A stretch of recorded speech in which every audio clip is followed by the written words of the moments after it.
Ó, hoje o CTPI está começando uma nova frente, CTPI para jovens e adolescentes, e a gente quer investir na sua vida de duas maneiras. A primeira maneira é no seu hoje, porque se você é um discípulo de Jesus, você é um discípulo de Jesus na sua comunidade local, na universidade, no seu colégio, você é um discípulo de Jesus no seu emprego, e nós queremos investir na sua vida hoje.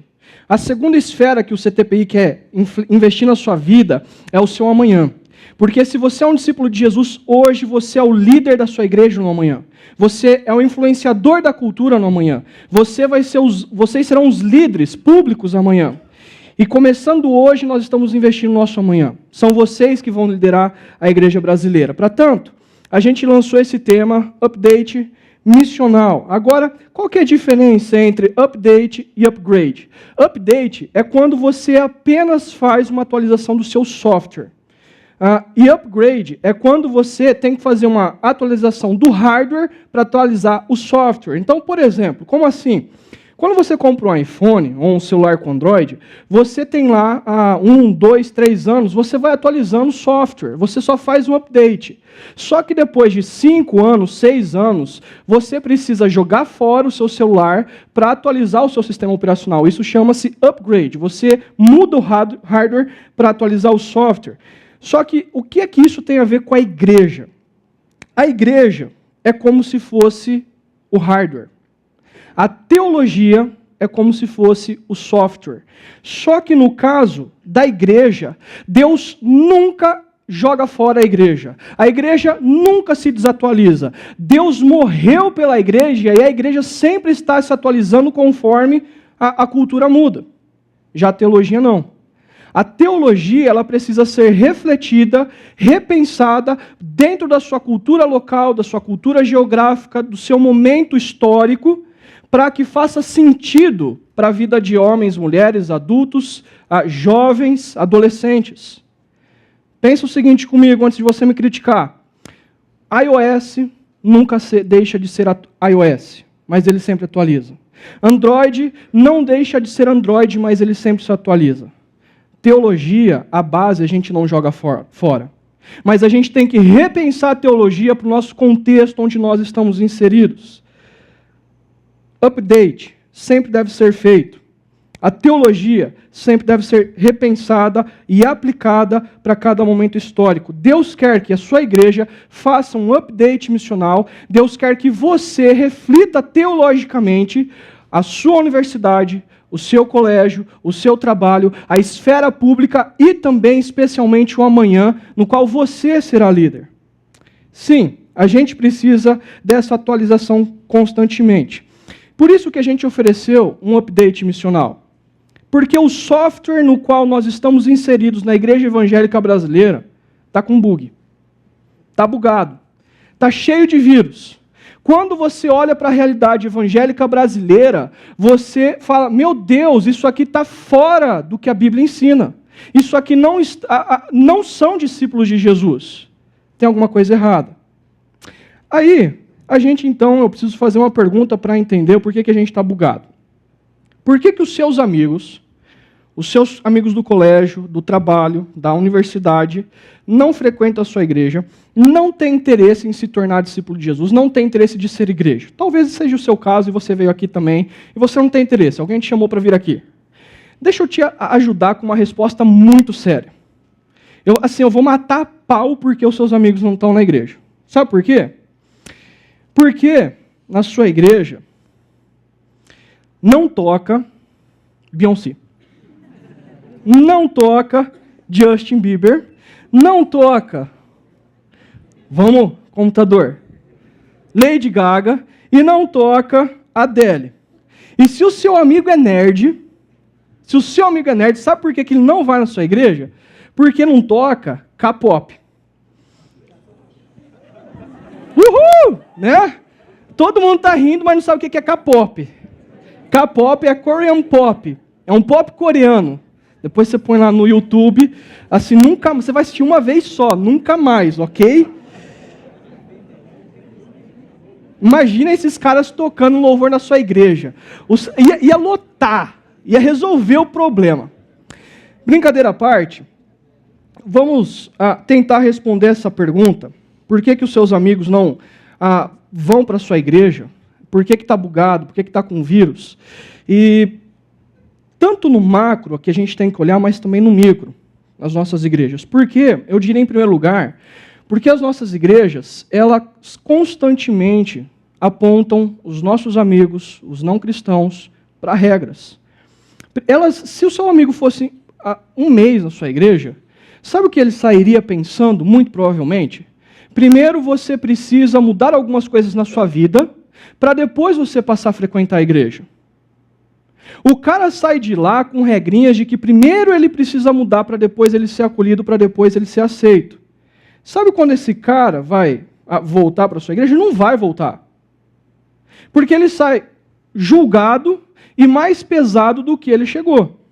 E aí ele ainda ouve líderes religiosos falando assim, você não pode mais frequentar determinados lugares, você não pode usar determinadas roupas, você não pode ouvir determinados estilos musicais, você não pode fazer sexo, você não pode assistir programas, você não pode mais se relacionar com determinados tipos de amigos seus. O cara vai falar assim, então eu tenho que me isolar? Eu tenho que virar tenho que viver em outro mundo? Não é assim que ele pensa? Só que esse seu amigo, quando ele olha para a sua vida, quando ele olha para a vida de líderes religiosos, sabe qual é a segunda crítica que ele faz? É a crítica da incoerência entre o discurso e a vida. Porque há muita incoerência dos líderes religiosos e a vida prática deles.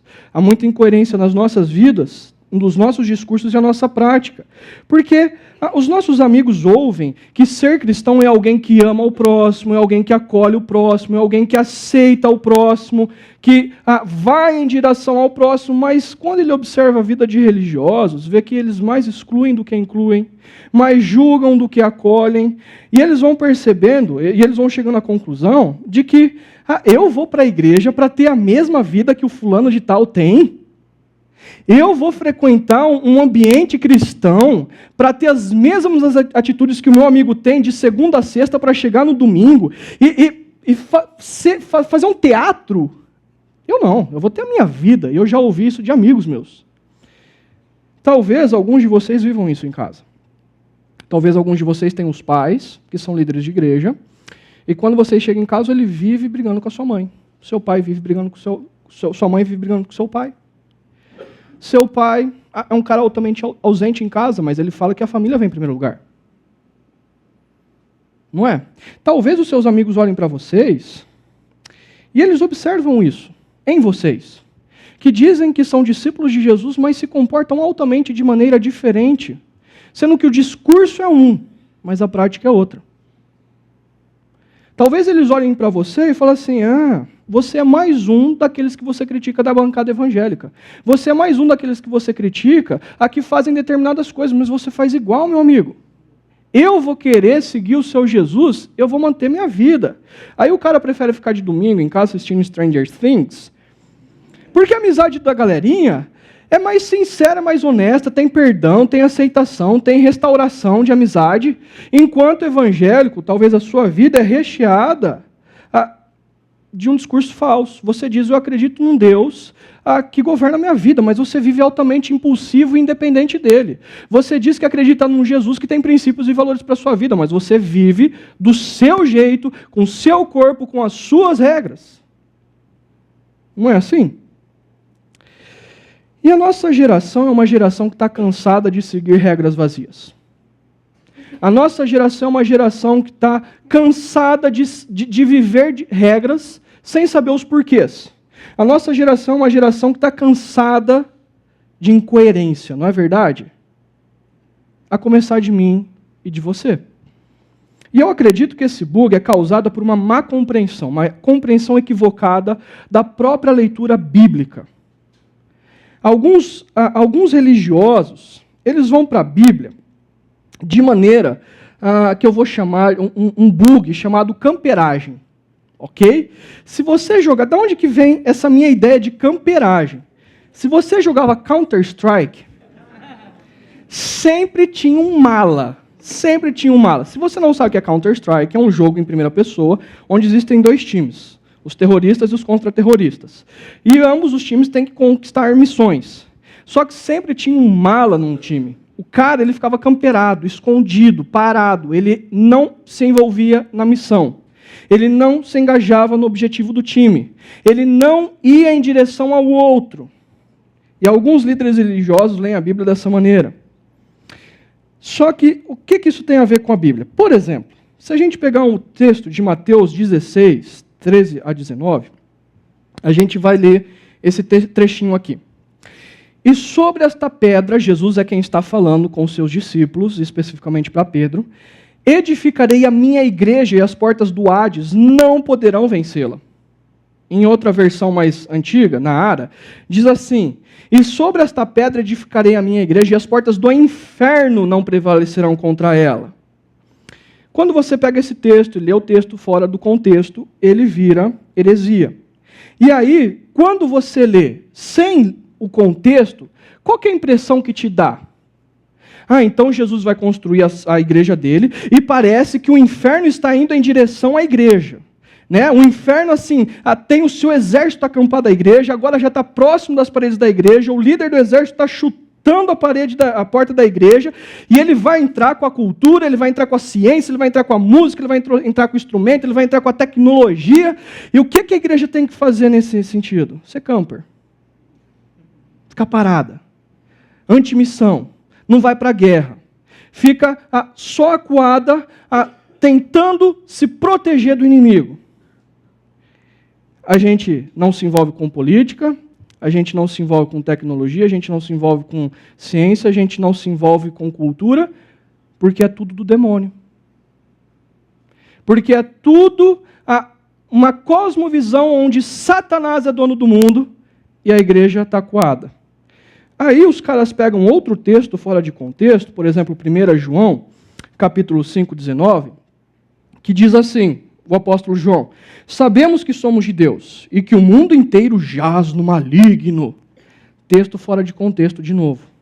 E aí, os caras começam a falar, tá vendo? Eu disse, a Bíblia está afirmando, meu irmão. Você que fica indo para a baladinha, Satanás está lá. Não é assim? Você não pode ouvir música do mundo, você não pode se envolver na política do mundo, você não pode, tudo é do demônio. Qual que é a missão da igreja? Ficar parado, se defendendo de Satanás. Enquanto Jesus não volta, a gente monta o nosso mundo, a nossa cultura. E aí a gente não avança nunca. E aí se torna cada vez mais difícil da igreja cumprir com o seu papel verdadeiro, que já já a gente vai ver. Surgem dois equívocos. Por exemplo, a cultura gospel. O que é esse negócio? Passa a existir gírias gospel, cumprimento gospel, música gospel, por sinal é muito ruim, música gospel, show gospel, roupa gospel, livraria gospel, namoro gospel. É verdade, eu escolhi esperar, gospel. E aí, você convida o seu amigo para ir na sua igreja, aí tem um cara lá, carrancudo na porta da igreja, barbudo, com um crachazinho diácono, que ele já não sabe o que é isso. Será que é o nome dele, diácono? Né? Aí, o diácono, que deve ser o nome do cara, fala assim, a paz do Senhor varão. Está no óleo, só não são, na bênção. Agora tenta imaginar o que o seu amigo está imaginando. Ele volta? Ele volta! Sabe o que mais passa a surgir? Um mundo paralelo. O que é esse mundo paralelo? A gente quer cristianizar, impor sobre a sociedade a nossa cultura. Então a gente cria a bancada evangélica, a gente cria a escola evangélica, a gente cria a educação evangélica, a gente cria leis evangélicas, com interesse evangélico, com propina evangélica, com jatinho evangélico, né? E depois ainda a bênção final evangélica. Isso faz com que a igreja se torne uma bolha. Tudo por conta da maneira como ela enxerga a Bíblia, sem ser no seu contexto histórico todo. Na história da humanidade toda. E aí ela se coloca numa bolha, nesse mundo paralelo, onde ela não conhece as necessidades reais das pessoas, onde ela não conhece o sofrimento real das pessoas, os questionamentos reais das pessoas, porque ela só está interessada em si própria. E nesse contexto, a igreja vai se afastando cada vez mais. A sua missão é ficar parada, se defendendo, enquanto Jesus não volta. Aí a minha pergunta é, será que é exatamente isso que Jesus está dizendo no texto que nós lemos? Será que é exatamente isso que Jesus viveu na história e depois ele comissionou os seus discípulos a continuarem com a missão dele? Será que foi isso? Para tanto, a gente precisa fazer um upgrade missional lendo o texto bíblico a partir da visão de Jesus. Acompanha comigo. Verso 13 e 14 do capítulo 16, e a gente vai perceber que a igreja que tem um DNA missional, ela conhece a sua cultura. Jesus ele vai perguntar para os discípulos, enquanto ele está na região de Cesareia de Filipe, ele faz a seguinte pergunta: quem os homens dizem que o Filho do Homem é? Filho do Homem é um apelido que Jesus recebe do Antigo Testamento, ok? E aí, os discípulos vão responder o seguinte. Eles responderam, alguns dizem que é João Batista, outros Elias e ainda outros, Jeremias ou um dos profetas. Uma igreja missional conhece a cultura na qual ela está inserida. O que os seus amigos pensam acerca de Jesus? Na sua escola, na sua universidade, no ambiente de trabalho. O que os políticos pensam acerca de Jesus? Nós precisamos conhecer a cultura na qual nós estamos inseridos, e não só apenas acerca de Jesus e da espiritualidade, mas de todos os assuntos. Nós precisamos ter o conhecimento do que as pessoas pensam acerca de determinados assuntos, especialmente de Jesus.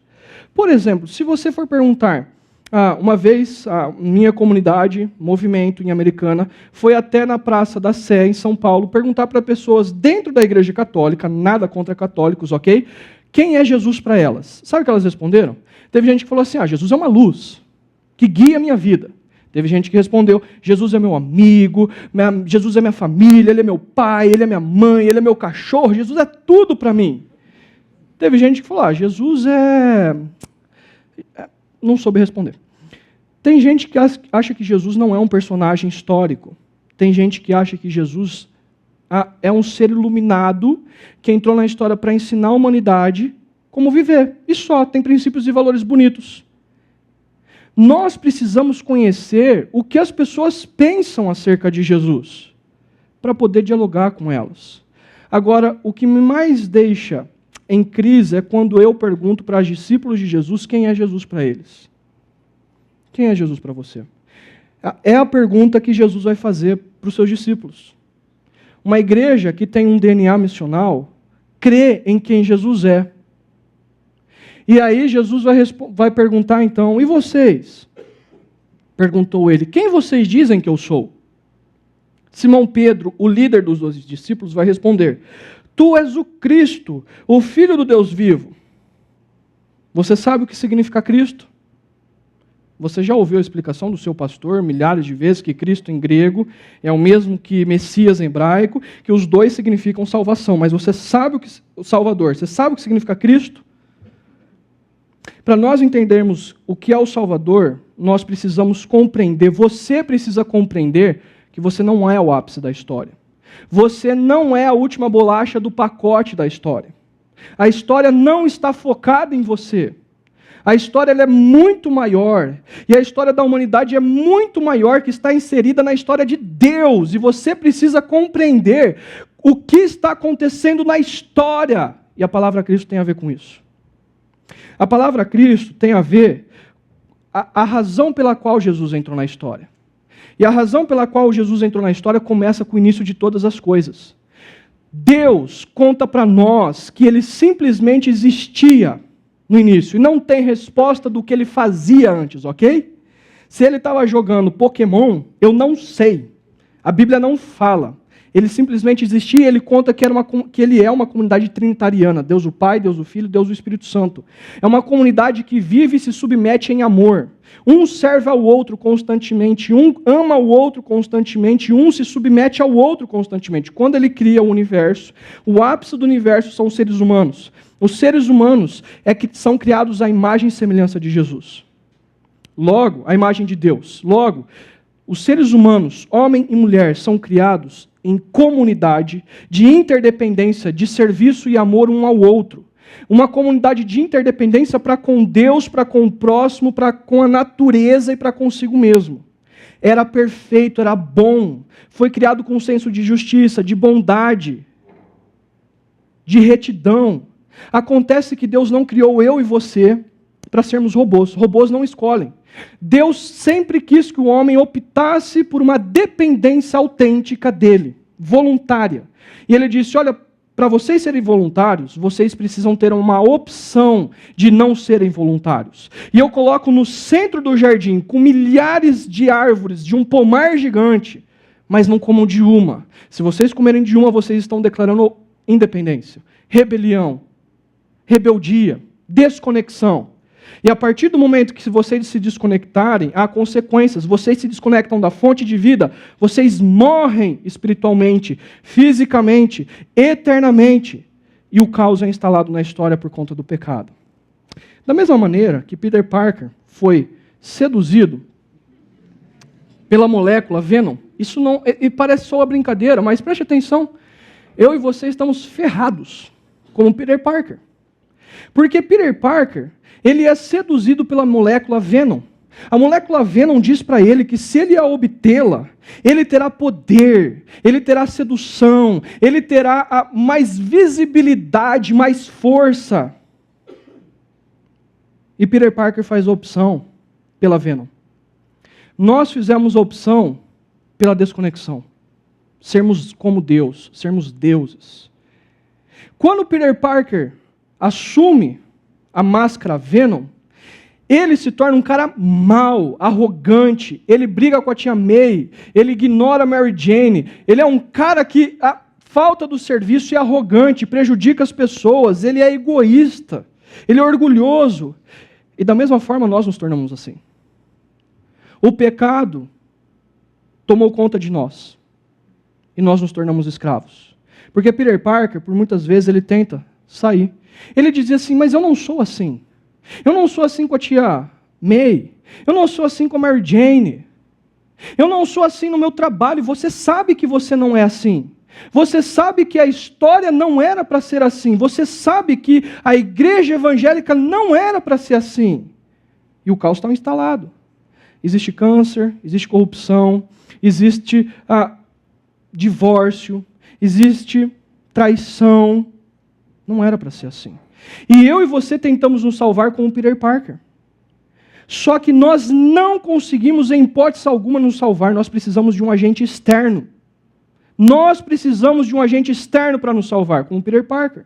No caso dele, ele descobre que a molécula sai do corpo dele com barras de ferro. Enquanto ele bate nas barras de ferro, o som atordoa a molécula e a molécula sai dele. É um agente externo que o salva. No nosso caso, Deus, por nos amar demais, Ele resolve entrar na história. Ele é o agente externo que nos salva. Ele entra na história como um ser humano, se humilhando, se tornando humilde como nós, limitado como nós. E naquela cruz, Ele nos substitui, assumindo a culpa que era nossa, para si. E quando Ele morre, Ele leva a culpa junto. E quando você crê em quem Ele é, você é perdoado. E Ele salva você na história, para a eternidade. Ele é o nosso agente externo. E Ele diz que quem crê em quem Ele é, recebe o Espírito Santo. Que sela, que marca você, faz uma tatuagem em você dizendo que pertence a Ele. E Ele convida e comissiona você a uma comunidade de discípulos, a qual está em missão no mundo para contar às outras pessoas que o agente externo já veio para nos salvar. E Ele começa a restaurar todas as coisas na história. Casamento, saúde, política, amizades. E nós sonhamos quando eternamente tudo será restaurado. Da mesma maneira que quando Peter Parker se livra, o relacionamento com a tia May é salvo, com a Mary Jane é salvo, com o emprego é salvo. E Jesus convida eu e você a contarmos às pessoas quem é o Cristo. E aí, depois que Pedro tem essa fala, Jesus diz, Pedro, você é um cara muito feliz.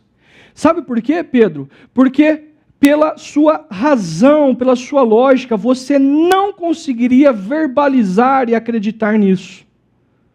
É pela fé. Deus contou isso para você e você experimentou. Da mesma maneira, eu e você cremos em quem Jesus é pela fé.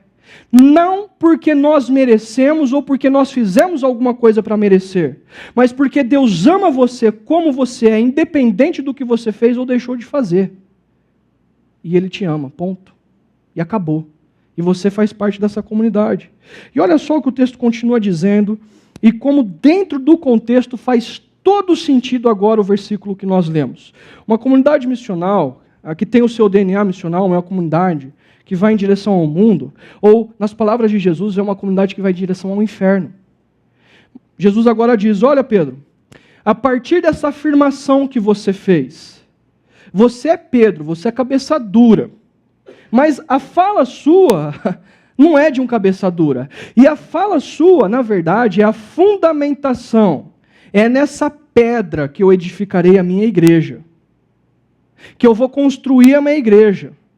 E as portas do Hades não prevalecerão contra ela, não vão poder vencê-la. Qual pedra? De que Jesus é o Cristo. O fundamento de que Jesus é o Cristo, o Salvador da humanidade, de toda a história. A história da humanidade pertence à história de Deus. E a história de Deus, Ele está restaurando todas as coisas, e de maneira muito clara e evidente em Jesus Cristo. Quando nós cremos, nós somos enviados por Jesus em direção ao inferno. É a igreja que está em direção ao inferno. É o próprio Cristo, por meio da igreja, que está indo em direção ao inferno. É eu e você que estamos indo em direção ao inferno, em direção ao mundo. E não é o mundo ou o inferno que está indo em direção à igreja. E o inferno não vai aguentar o avanço da igreja.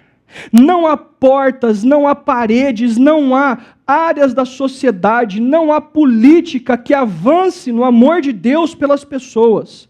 Pessoas vão continuar crendo sim.